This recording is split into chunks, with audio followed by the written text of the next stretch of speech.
अस्सलाम everyone. Do session पे जी खुश आमदीद एक और वीडियो के साथ हाजिर है अपनी सीरीज में। उम्मीद करता हूँ कि आप लोग ठीक ठाक होंगे, इंजॉय कर रहे होंगे और सीख भी रहे होंगे और मेरी एफर्ट से आपको फ़ायदा भी हो रहा होगा। तो जी हमारी सीरीज चल रही है फंडामेंटल कॉन्सेप्ट्स इन एचएससी, जिसमें हम जो इंपॉर्टेंट टर्मिनोलॉजीज हैं उनको अंडरस्टैंड कर रहे हैं। तो आज जी हम नई टर्मिनोलॉजीज के साथ हैं। हम सीखेंगे कि आपके हैज़ार्डस सब्सटेंसेस क्या होते हैं, उनकी फॉर्म्स किस फॉर्म्स में किस शक्ल में पाए जाते हैं, और उनकी जो हार्मफुल करेक्टरिस्टिक्स के हिसाब से जो टाइप्स हैं उनको डिस्कस करेंगे। तो बहुत इंपॉर्टेंट टॉपिक है, उम्मीद करता हूँ आपके लिए हेल्पफुल होगा। फर्दर आपकी जी सपोर्ट का बहुत बहुत शुक्रिया, और साथ में अगर आपकी कोई सजेशंस हैं, ओपिनियन हैं, वो भी आप शेयर कर सकते हैं। तो मैं कोशिश करूंगा उनको भी ऐड अप करता रहूँ। तो चलते हैं जी अपने आज के टॉपिक की तरफ और स्टार्ट जी प्रेजेंटेशन में खुशामदीद सबको जी। हमारी सीरीज कर रहे हैं हम, जिसके अंदर हम एचएससी की जो फंडामेंटल कॉन्सेप्ट या की टर्मिनोलॉजीज हैं उनको कवर कर रहे हैं। तो उसमें जी हमारा पार्ट नंबर 6 है, 6 पार्ट है जी। आज का इंट्रोडक्शन देखते हैं। तो हम जो एचएससी की जो टर्मिनोलॉजीज हम डिस्कस कर रहे हैं, बेसिकली ये बहुत इंपॉर्टेंट है किसी भी एचएससी प्रैक्टिशनर के लिए, ताकि वो जो अपना रोल है वो इफेक्टिवली प्ले कर सके, उसको अंडरस्टैंडिंग होनी चाहिए कॉन्सेप्ट्स की अच्छे तरीके से। तो आज जो नई टर्मिनोलॉजीज हम डिस्कस करेंगे या अंडरस्टैंड करेंगे, देखते हैं वो कौन कौन सी है।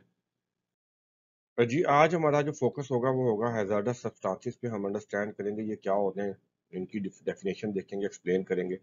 देन इनकी फॉर्म्स ऑफ हैजार्डस सब्सटेंसेस क्या होती हैं, या इनकी स्टेट्स जो किस शक्ल में पाए जाते हैं, ये इसको अंडरस्टैंड करेंगे। और फिर हम देखेंगे इनकी कौन कौन सी टाइप्स होती हैं, प्रॉपर्टीज वाइज या करेक्टरिस्टिक्स वाइज या इम्पैक्ट वाइज। तो उसको आज डिस्कस करेंगे। जी सबसे पहले डिफाइन करते हैं हैजार्डस सब्सटेंस कहते हैं किसे। तो डेफिनेशन देखते हैं। तो कहते हैं materials that can cause harm to health, safety और इन्वायरमेंट, और द केमिकल और mixture of the chemicals that pose risk to health, safety and environment. तो बेसिकली कोई भी ऐसा मादा या मटेरियल या सब्सटेंस जो कि हम इंसान की हेल्थ के लिए नुकसानदेह हो सकता है, इन्वायरमेंट के लिए नुकसानदेह हो सकता है, तो ऐसी चीज़ों को हम क्या कहते हैं, हैजार्डस सब्सटेंसेस कहते हैं। और हमारे काम जहाँ पे हम काम करते हैं, हमारी ऑर्गेनाइजेशंस में, वर्क साइट्स पर बहुत से ऐसे मादे होते हैं जो हमारे लिए नुकसानदेह होते हैं। फॉर एग्जांपल एस्बेस्टॉस हो सकता है, इसकी कई टाइप्स होती हैं, ये नेचुरली अपीयरिंग है, खतरनाक होता है, कैंसर वगैरह करता है। लेड है, इससे बहुत ज़्यादा जो हमारा यूज़ हो रहा होता है इंडस्ट्री में, ये बहुत नुकसानदेह है। सिलिका है, हाइड्रोजन सल्फाइड गैस है, जो कि खतरनाक है, टॉक्सिक है, जान ले सकती है और बीमारियां कर सकती है। CO2 है। इस तरह और भी बहुत से जो है हमारे सब्सटेंसेस या मटेरियल्स होते हैं सब वर्क साइट पर या काम पे, जिनको हम हैंडल कर रहे होते हैं, जिनको हम एक्सपोज हो रहे होते हैं, जो हमारे लिए खतरनाक हो सकते हैं। ले जी अब सबसे पहले गैसेस फॉर्म को देखते हैं। हैजर्डस सब्सटेंसेस गैस की फॉर्म में हो सकते हैं। Random arrangement of molecules with negligible intermolecular forces where the particles are free to move in the three-dimensional space with no fixed shape और वॉल्यूम। तो गैसेस क्या होती हैं, आपकी जो हैजर्डस सब्सटेंसेस की वो फॉर्म होती है जिसके अंदर जो हमारी एयर है, जैसे ये गैसियस फॉर्म है। तो मैटर की 3 स्टेट्स हैं बेसिकली, उनमें से एक गैसियस स्टेट होती है। तो हैजर्डस सब्सटेंसेस गैस में हो सकते हैं। इनके मॉलिक्यूल्स जो होते हैं एक दूसरे के अंदर, इनके बिटवीन कोई स्ट्रॉन्ग फोर्सेस नहीं होती। तो आप इनको जितनी स्पेस देंगे उसी स्पेस, वो सारी स्पेस ये कवर कर लेती हैं। देन इनकी शेप नहीं होती, ये कंप्रेसिबल होती हैं। अगर आप अंडर फोर्स रखें, इनको प्रेशर रखें या कंडीशंस चेंज करें टेम्परेचर के हवाले से, तो ये जो होती है इनका जो वॉल्यूम है वो चेंज हो जाता है। इसी तरह जी इसकी फॉर्म फॉर एग्जांपल खतरनाक गैसेस हैं, हाइड्रोजन सल्फाइड है, कार्बन मोनोऑक्साइड है, तो ये हमारे काम की जगह पर पाई जाती है। देन लिक्विड फॉर्म आ जाती है जी, जो पानी की तरह लिक्विड फॉर्म में होते हैं hazardous substances. Substance that are in liquid form at room temperature. तो बेसिकली ये क्या जी, ये कंडेंस्ड होते हैं, इनकी इंटरमॉलिक्यूलर फोर्सेस स्ट्रॉन्गर होती हैं। फिक्स्ड शेप तो नहीं होती, लेकिन ये इनकम्प्रेसिबल होते हैं, आप इसको फर्दर कंप्रेस नहीं कर सकते। बाकी फर्दर इनके डिफरेंट कंडीशंस में इनका जो बिहेवियर होता है फिजिकल, वो चेंज हो रहा होता है। यानी कि विद टेम्परेचर जो आप इनको सॉलिड में कन्वर्ट कर सकते हैं, विद टेम्परेचर आप इनको गैसियस फॉर्म में ला सकते हैं। नॉन रिजिड होती है। एग्जाम्पल है जी, एसिड्स होते हैं, बेसिस होते हैं, इस तरह की चीजें, पेंट्स वगैरह, ये इसमें आ जाते हैं। देन जी आपके सॉलिड्स आ जाते हैं। ऐसे हैजार्डस सब्सटेंसेस जो सॉलिड फॉर्म में होते हैं रूम टेम्परेचर। अब सॉलिड फॉर्म क्या होती है, इन जो मॉलिक्यूल्स होते हैं, जो पार्टिकल्स ऑफ द मैटर होते हैं, वो जो आते हैं वो उनकी अरेंजमेंट फिक्स अरेंजमेंट होती है, थ्री डायमेंशनल होती है और फिक्स शेप होती है, फिक्स वॉल्यूम होता है, और इनको आप कंप्रेस नहीं कर सकते, ये रिजिड होते हैं। और फर्दर ही टेम्परेचर वगैरह या कंडीशन चेंज करके आप इनकी स्टेट को भी चेंज कर सकते हैं। इसके अंदर आपके एस्बेस्टॉस आ सकता है और डिफरेंट किस्म के टॉक्सिक जो मटीरियल है वो आ सकते हैं जी। नेक्स्ट आपके हैजार्डस सब्सटेंसेस डस्ट की फॉर्म में हो सकते हैं। Collection of tiny solid particles suspended in air और settled on the surface. Broken fragmented particles of the same material. अब डस्ट क्या है जी, ये सॉलिड पार्टिकल्स हैं, सॉलिड मटेरियल ही है बेसिकली, सेम प्रॉपर्टीज कैरी करते हैं, लेकिन जब सॉलिड की ब्रेकडाउन कर हो जाती है किसी वजह से, जैसे आप लकड़ी काटते हैं तो उसके छोटे छोटे पार्टिकल या फ्रेगमेंट जो है वो स्कैटर कर जाते हैं और वो किसी सरफेस पे सेटल हो सकते हैं, हवा में सस्पेंड भी हो जाते हैं। ये यूजुअली एयर से वजनी होते हैं और विद द, अगर ये हवा में सस्पेंडेड भी है तो with the passage of time थोड़ी देर में ये क्या है, जमीन पे सेटल कर जाएंगे। अब सेटल पार्टिकल्स को जब आप डिस्टर्ब करते हैं एयर वगैरह की वजह से या कोई और फोर्स की वजह से, तो ये फिर हवा में मुअल्लक हो सकते हैं और आपके लिए इनहेलेशन हैजर्ड क्रिएट कर सकते हैं। उसके अलावा जी ये एक्सप्लोजन और फायर हैजर्ड भी क्रिएट करते हैं। तो ऐसे पार्टिकल्स को हम क्या कहते हैं, डस्ट कहते हैं। फ्यूम्स क्या होते हैं जी, टाइनी पार्टिकल्स और droplets suspended in air resulting from the heating और burning of the materials. Chemical process involve may contain different gases. अब फ्यूम्स क्या होते हैं, अब फ्यूम्स जो होते हैं बेसिकली ये भी टाइनी पार्टिकल्स हैं, ये सॉलिड्स भी हो सकते हैं और लिक्विड फॉर्म में भी हो सकते हैं और गैसियस फॉर्म में भी हो सकते हैं। अब ये क्या होता है, जब आप चीजों को, मटेरियल्स को हीट अप करते हैं बेसिकली, तो वो वेपराइज होते हैं, जब वो वेपराइज होते हैं तो एयर में जाते हैं। अब वो चूंकि हीट की वजह से बहुत ज्यादा जो एक्सट्रीम हीट होती है उसकी वजह से वेपराइज करते हैं, तो जैसे ही वो ऊपर जाके कूल करते हैं तो उसके बाद वो कंडेंस करते हैं, कंडेंस करके वो फिर दोबारा अपनी स्टेट में वापस आ जाते हैं। वो लिक्विड जो था वो लिक्विड बन जाता है, सॉलिड जो है वो सॉलिड फॉर्म में आता है। तो और वो हवा, वो जो इतने छोटे छोटे होते हैं तो वो हवा में मौलिक हो जाते हैं, सस्पेंड हो जाते हैं। तो इन पार्टिकल्स को आप फ्यूम्स कहते हैं। अब चूंकि ये केमिकल प्रोसेस भी इसमें इन्वॉल्व हो सकते हैं, फॉर एग्जाम्पल जब आप वेल्डिंग वगैरह कर रहे हैं तो इसके साथ खतरनाक गैसेज वगैरह हैं वो भी रिलीज हो सकती हैं। तो ऐसे पार्टिकल्स को हम फ्यूम्स कहते हैं।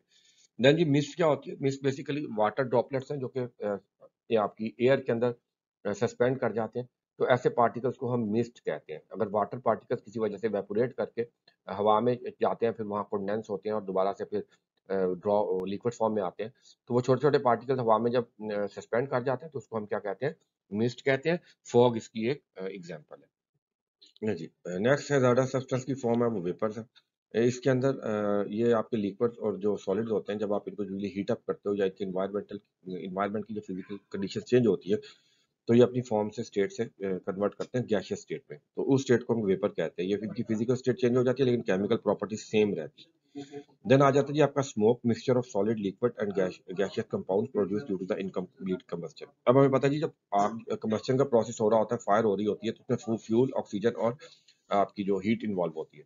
तो अब इस प्रोसेस के दौरान जो फ्यूल कंप्लीटली बर्न नहीं कर सकता, या आप कह सकते हैं इनकम्प्लीट या पार्शली कंबस्टेड फ्यूल होता है, वो काइनेटिक एनर्जी ज्यादा गेन कर लेता है और वो एस्केप कर जाता है फायर प्रोसेस से और हवा में मुअल्लक हो जाता है। तो ऐसे पार्टिकल सॉलिड फॉर्म में हो सकते हैं, लिक्विड फॉर्म में हो सकते हैं और गैस फॉर्म में हो सकते हैं। तो बेसिकली इनकम्प्लीट कंबस्शन की वजह से जो मैटर आपका या मटेरियल ऊपर हवा में उड़ते हैं, उनको आप स्मोक कहते हैं। ले जी, अब बात करते हैं टाइप्स ऑफ हैजर्डस सब्सटेंसेस की एज पर देयर प्रॉपर्टीज और कैरेक्टरिस्टिक या हार्मफुल जो इम्पैक्ट होता है उसके हवाले से। तो पहले फ्लेमेबल सब्सटेंसेस आ जाते हैं। लिक्विड्स, गैसेस और solids that can ignite easily and burn rapidly posing a fire hazard, example gasoline, propane, ETC. So ये ऐसे तमाम सब्सटेंसेस होते हैं जिनका जो फ्लैश पॉइंट होता है या जिनको आग, नॉर्मल टेम्परेचर से ही आग लग जाती है, कोई हाई हीट का सोर्स नहीं चाहिए होता, इग्निशन सोर्स नहीं चाहिए होता।